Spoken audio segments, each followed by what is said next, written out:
لیکن میرا جو ددھیال ہے اس کے بارے میں حتمی طور پر جو معلوم ہے وہ یہ ہے کہ میرے پردادا حافظ نور اللہ یہ رئیس تھے ایک قصبہ حسین پور جو کہ یو پی کے مغربی ضلع مظفر نگر کے اندر واقع ہے، اور ان کی جائیداد ضبط ہو گئی تھی 1857 کے بعد۔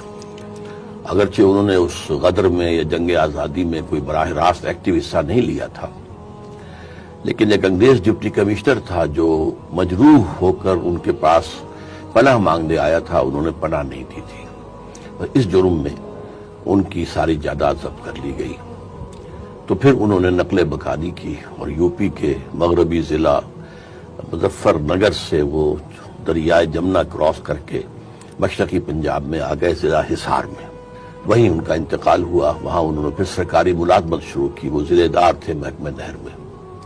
پھر میرے دادا وہیں رہے، وہیں فوت ہوئے، پھر میرے والد صاحب وہیں پیدا ہوئے، اور وہ ہمارے ساتھ پھر 1947 میں پاکستان آئے ہیں، بلکہ کہنا چاہیے ہم ان کے ساتھ پاکستان آئے۔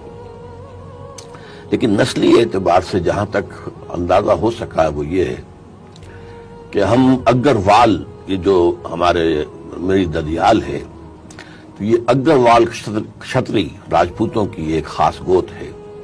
راجہ اگر سین ایک ہوتا تھا بہت بڑا، اس کی اولاد، اس کی نسل، اس سے ہیں ہم لوگ ددیالی اعتبار سے۔ اور ان میں جو پہلے شخص ایمان لائے تھے، مسلمان ہوئے تھے، وہ پھر مسلمان ہو کر ان کا نام دیوان باری بخش رکھا گیا تھا۔ یہ باقی کوئی خاص تفاصیل ہمارے علم میں نہیں ہے۔